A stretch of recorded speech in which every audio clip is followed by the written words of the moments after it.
Hope you all are doing great. आज हम PS 5404 के लेसन नंबर 3 को स्टडी करने वाले हैं, जिसमें हमारे पास टॉपिक है डायग्नोसिस डेफिनेशन। इस यानी कि तशखीस। सबसे पहले एक बेसिक बात कि डायग्नोसिस का मतलब क्या होता है। To understand psychopathologies it is very important to know how to diagnosis disorders. सबसे पहले जो है ना, हम इसी चीज़ को आइडेंटिफाई करेंगे कि किसी इंसान को एग्जैक्टली कौन सा साइकोलॉजिकल डिसऑर्डर है। मिसाल के तौर पर जैसे डॉक्टर फीवर देखकर सिर्फ बुखार नहीं कहता, बल्कि वो ये चेक करता है कि टाइफाइड है, वायरल है या मलेरिया है। सेम ऐसे ही जो साइकोलॉजी के होते हैं डॉक्टर्स, वो भी सिर्फ प्रॉब्लम नहीं देखते या सिर्फ ये नहीं कह देते कि प्रॉब्लम है, बल्कि वो क्या करते हैं, वो एग्जैक्ट डिसऑर्डर्स को आइडेंटिफाई करते हैं। Definition is key to determine that a person's problem reflects a particular disorders or syndrome. Are clinical attempts to make a diagnosis using informal, formal, and clinical pictures based on an existing classification system. There are different classification systems which help us in diagnosis. These classification systems are DSM Diagnostic and Statistical Manual published by American Psychological Association and ICD International Classification is Disease published by Worldwide Organization. ये आपका MCQs भी आ सकता है. The diagnosis of the disorder is based on informal assessment and formal assessment. अब देखते हैं कि इसमें कॉन्सेप्ट क्या समझाया जा रहा है। डेफिनेशन को इजी बना देते हैं कि इसका मतलब है क्लाइंट की प्रॉब्लम को डायग्नाइज यानी समझकर उसे स्पेसिफिक डिसऑर्डर के साथ मैच करना, यानी कि DSM और ICD के प्रॉपर सिस्टम के थ्रू इसकी हेल्प हो सकती है कि असल इशू क्या चल रहा है। यानी DSM 5 और ICD 10 criteria for specific disorder, ये क्या है? ये दोनों रूल बुक की तरह हैं, ठीक है, जहाँ डिसऑर्डर्स मेंटेन होते हैं, यानी कि इनकी एक लिस्ट, उनकी कंडीशंस होती हैं। जो DSM 5 है ये अमेरिकन सिस्टम है और ICD 10 जो है ये वर्ल्ड वाइड सिस्टम होता है। फॉर एग्जाम्पल जैसे एग्ज़ाम के लिए सिलेबस होता है, ठीक वैसे ही डायग्नोसिस के लिए DSM और ICD क्राइटेरिया होता है। डायग्नोसिस किसी चीज़ पर बेस्ड होता है। तो अगर हम इनफॉर्मल असेसमेंट को देखें, यानी ये कैजुअल ऑब्जर्वेशन प्लस बातचीत के थ्रू इसको आइडेंटिफाई किया जाता है। फॉर एग्जांपल आपकी फ्रेंड है, वो उदास है यानी कम बात कर रही है, या आप उससे गुस्सा करते हैं कि वो अपसेट है, यानी वो अपसेट क्यों है। इसी तरह इनफॉर्मल असेसमेंट है जिसमें प्रॉपर टेस्ट यानी क्वेश्चनिंग किए जाते हैं। फॉर एग्जांपल एक टेस्ट फाइल डिप्रेशन की तैयार की जाती है, यानी MCQs बेस्ड टाइप क्वेश्चन होते हैं। फिर DSM और ICD क्राइटेरिया की फाइल डिस्क्राइब से यहाँ दिखा जाता है कि अगर किसी को 2 हफ्ते से सैडनेस है, एग्जाम्पल के तौर पर किसी का इंटरेस्ट खत्म है या इसको स्लीप इशू है, तो DSM के मुताबिक डिप्रेशन होता है। Next है DSM 5 ICD 10 criteria for a specific disorder. The diagnosis process. While diagnosing a client's psychopathology, clinicians follow a process which contains the following steps. इसमें clinical interview है, subjective rating है, preparing baseline है, behavior assessment है, formal assessment using psychological test है, और फिर इसमें consulting की जाती है। नंबर फर्स्ट पर है क्लिनिकल इंटरव्यू, ठीक है, यानी कि डायग्नोसिस प्रोसेस जो है ये step by step real life में मैं अब आपको एक स्टोरी के थ्रू समझाती हूँ, ठीक है, रियल लाइफ स्टोरी के थ्रू। यानी हमारे पास एक केस है, आयशा क्लिनिक में आती है और कहती है कि मुझे नींद नहीं आती, यानी हर वक्त टेंशन होती है। तो सबसे फर्स्ट नंबर पर है clinical interview. A clinical interview is a conversation between a clinician and a patient that is typically intended to develop a diagnosis. It is a conversation with a purpose that can be structured, semi-structured or understand. यानी कि doctor उससे बात करता है कि ऐसा कब से हो रहा है, किस बात से स्ट्रेस है। जैसे स्टूडेंट टीचर से सवाल पूछता है कि फॉर एग्जांपल प्रॉब्लम क्या है। नेक्स्ट है subjective rating. Subjective rating is any rating that a person gives that is based on their subjective reactions or opinion, their feelings, desires and prioritize etc. इसमें यह है कि आयशा फॉर एग्जांपल कि आयशा अपनी feelings बताती है कि मेरा स्ट्रेस 10 and 10 है, मुझे बिल्कुल अच्छा नहीं लगता। सब्जेक्टिव यानी ये उसकी ओपिनियन है, ये सब्जेक्टिव पार्ट हो गया। नेक्स्ट है आगे preparing baseline. It is a process of obtaining information about a participant's status, for example, ability level, psychological well-being, etc., before exposure to an intervention or treatment. यानी कि treatment से पहले उसकी current condition note की जाती है, for example 3 hours sleep and mood low, ताकि बाद में ये कंपेयर कर सकें कि इम्प्रूवमेंट होती है या नहीं होती। नेक्स्ट है behavioural assessment. Behavioural assessment is a method used in field of psychology to observe, describe, explain and predict behaviour. इसमें ये होता है कि यानी डॉक्टर उसका बिहेवियर ऑब्जर्व करता है, मसलन वो आंखों में नहीं देख रही और बोल रही है तो धीरे बोल रही है। नेक्स्ट है formal assessment using psychological test, administration of different standardized tests to assess true nature of client's pathology। इस प्रोसेस में प्रॉपर जो है ना टेस्ट लिए जाते हैं। फॉर एग्जांपल डिप्रेशन टेस्ट होता है और एंग्जाइटी टेस्ट होता है। Consulting DSM-5 ICD-10 manual the detailed classification system for mental disorders with detailed criteria for this disorders. यानी कि ये है कि अब फाइनल मैचिंग होती है इस प्रोसेस में। डॉक्टर ये चेक कर सकते हैं कि सिम्टम्स DSM क्राइटेरिया से मैच करते हैं या नहीं करते। Next, the prognosis on the basic of diagnosis. Prognosis is predicting outcome of a particular treatment which depends on different factor। यानी कि ये क्या होता है, इसमें ये होता है कि स्टेप बाय स्टेप डायग्नोसिस जो है ना उनको देखा जाता है कि पेशेंट ठीक होगा या नहीं होगा। इससे कहते हैं prognosis. For example mild anxiety होना, ये एक इजी वे है ट्रीटमेंट का, ठीक है, इसमें इजी से ट्रीटमेंट हो सकती है। यानी सर्वर डिप्रेशन ये थोड़ा सा टाइम लेता है, ये डिपेंड करता है कि सेवेरिटी पर, सपोर्ट सिस्टम पर और ट्रीटमेंट पर डिपेंड करता है। टॉपिक नंबर 10 से पहले आपको ना मैं इस लेसन इस टॉपिक के टॉपिक नंबर 9 के MCQs प्रोवाइड करती हूँ, वो देख लेते हैं। इससे पहले आपको अगर एग्जाम टिक दूँ इस टॉपिक की तो वो ये है कि डायग्नोसिस डिसऑर्डर्स आइडेंटिफाई करना होता है, इसका ये मतलब होता है। और जो DSM और ICD है ये एक रूल बुक होती है, और जो प्रोसेस है ये इंटरव्यू, रेटिंग्स और बेसलाइन को, बिहेवियर को, टेस्ट को, DSM चेक को, ये सब कुछ को ना इन स्टेप्स के थ्रू जो है ना ये आइडेंटिफाई करते हैं कि पेशेंट के साथ मसला क्या है। और ये जो लास्ट है ये प्रोग्नोसिस का है, यानी कि ये फ्यूचर आउटकम को देखता है। तो चले MCQs देख लेते। फर्स्ट है what is diagnosis in psychology. Correct answer है identifying a disorder. Which manual is published by the American psychological association. Correct answer है इसका answer number B, DSM-5। ICD stands for international classification of disease. Clinical interviews is a structured conversation of diagnosis. 5 है subjective rating are based on personal feeling and opinions. 6 है baseline refers to entitled condition before treatment. 7 है behavioral assessment focus on observing behavior, option C. 8 है formal assessment includes psychological test, option B. 9 है DSM-5 is used for classification of disorders, option B इसका correct answer है। 10 है prognosis means prediction of outcome, ये इसका correct answer है option number C। तो ये थे MCQs। अब लेक्चर की तरफ चलते हैं नेक्स्ट टॉपिक पर। नेक्स्ट टॉपिक नंबर 10 है assessment. Assessment is collecting relevant information to conclude. It is the main tool to reach the diagnosis. It is also used to evaluate the outcome of the treatment. If the assessment was done at the time of the onset of the disorder and a baseline was prepared and then the therapy was started, then this is also important to see if there is any progress and the client is responding to the treatment. For this purpose, assessment is administered during the intervention. Clinical assessment tools fall into 3 categories: behavioral observation, clinical as history interviews and psychological test। यानी कि इसको आसान समझते हैं कि assessment क्या है। Assessment का मतलब है क्लाइंट के बारे में इंपॉर्टेंट इंफॉर्मेशन कलेक्ट करना ताकि डायग्नोसिस हो सके। सिंपल लाइन में याद रखो कि रियल लाइफ अगर एग्जांपल दूँ उसके साथ समझाएं तो ये ऐसे है कि अगर एक स्टूडेंट फेल हो रहा हो, टीचर क्या करेगा, उससे बात करेगा, उसका बिहेवियर ऑब्जर्व करेगा, और ये सब मिलकर असेसमेंट है।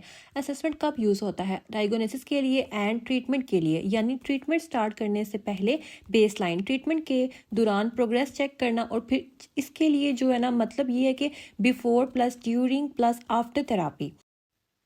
नेक्स्ट है client interview. When a client reports the first contact with the psychologist और the mental health professional is interviewing the client, this interview is used to collect detailed information. especially personal history of disorders about the client, to have background information, to have the client's problem initiated and what is the nature of the problem. Interviewers are flexible enough that they allow the interviewer to focus on whatever topics they consider most important, for example childhood history, adult history, morbid personality, or any other important aspects which seems problematic. The interviews can be either structured or unstructured depending on the client's problem.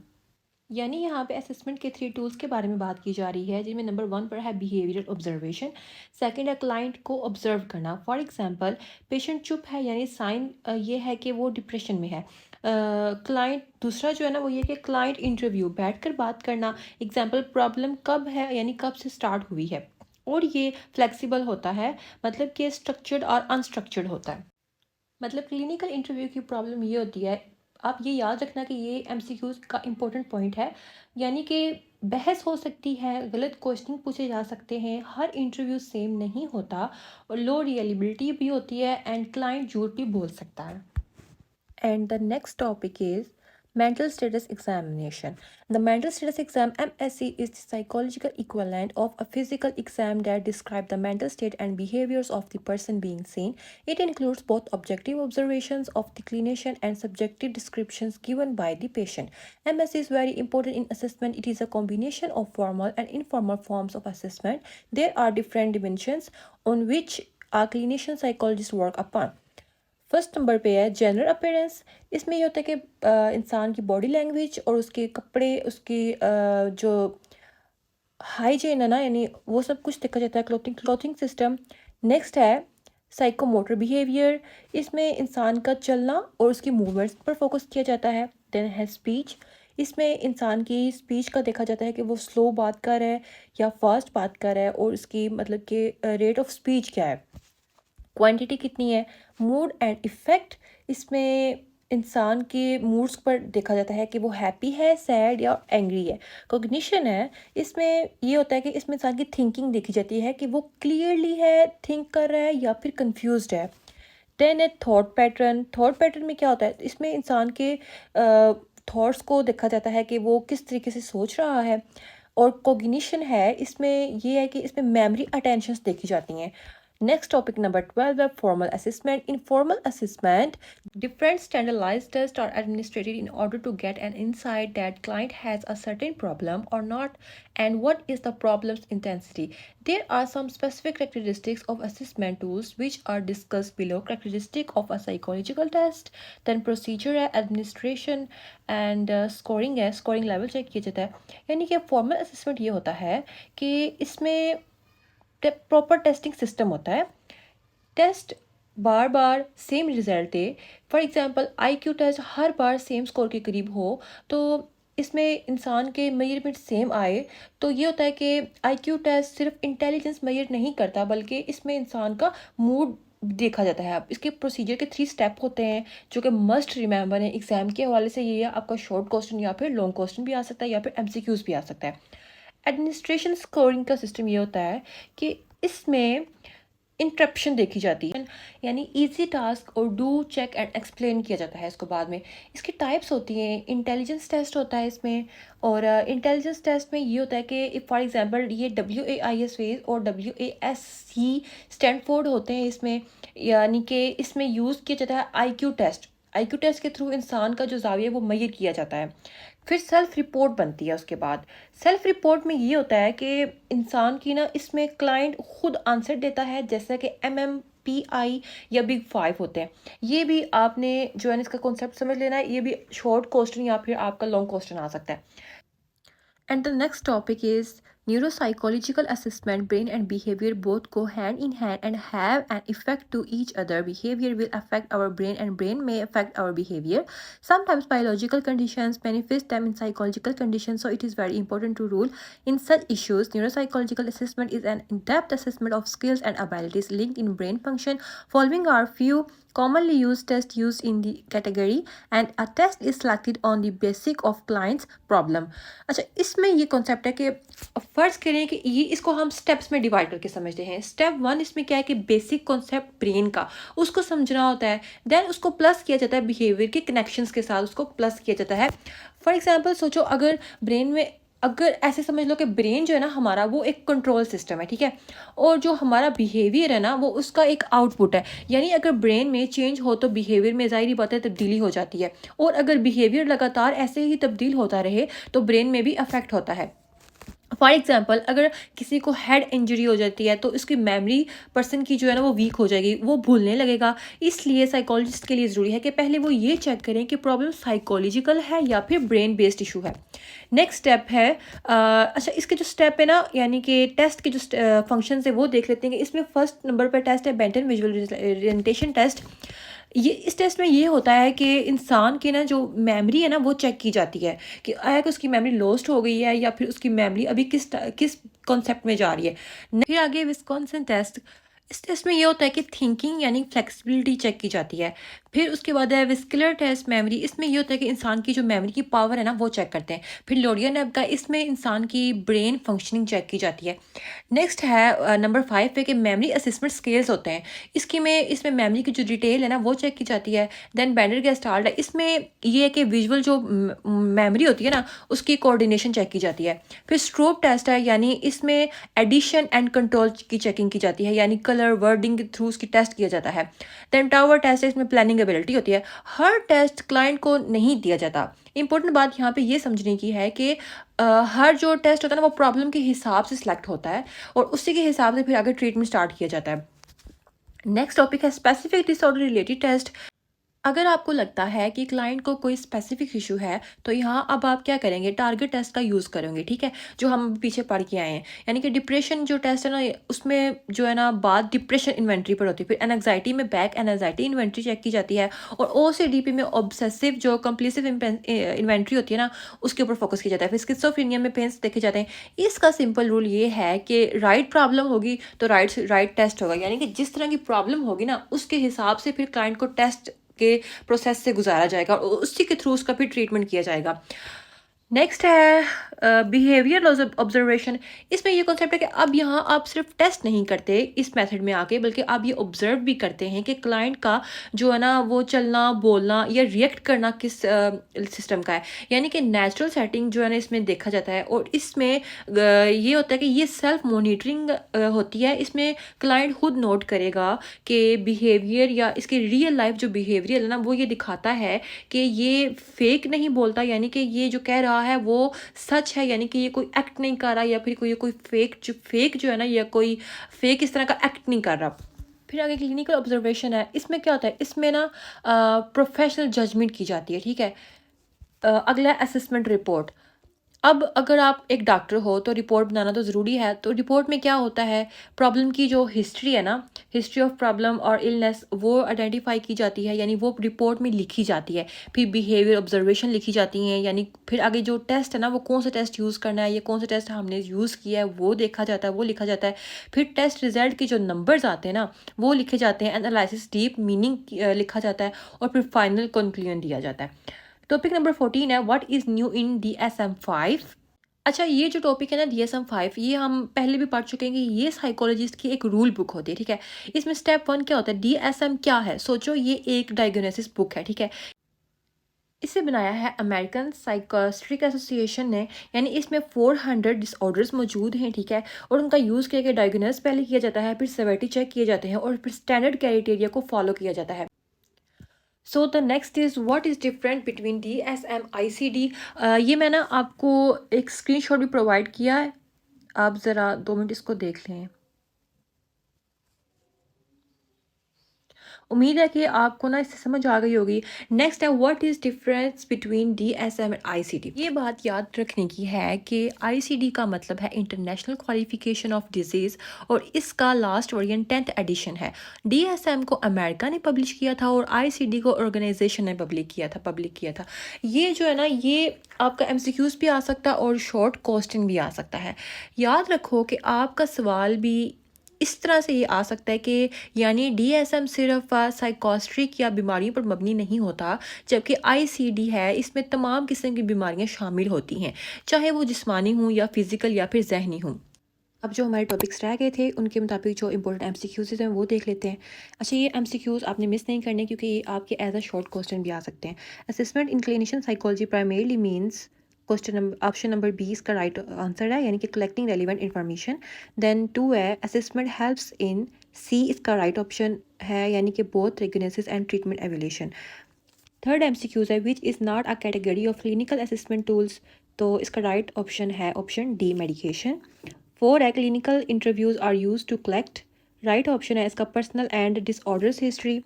5 है structured interviews are fixed and standardise इसका C option है right. 6 है a major limitation of clinical interviews is option B इसका right answer है, यानी कि lake of validity. 7 है mental status examination MSE is psychological equivalent of physical exam, ये आपका क्वेश्चन लाजमी आ सकता है शॉर्ट फॉर्म में।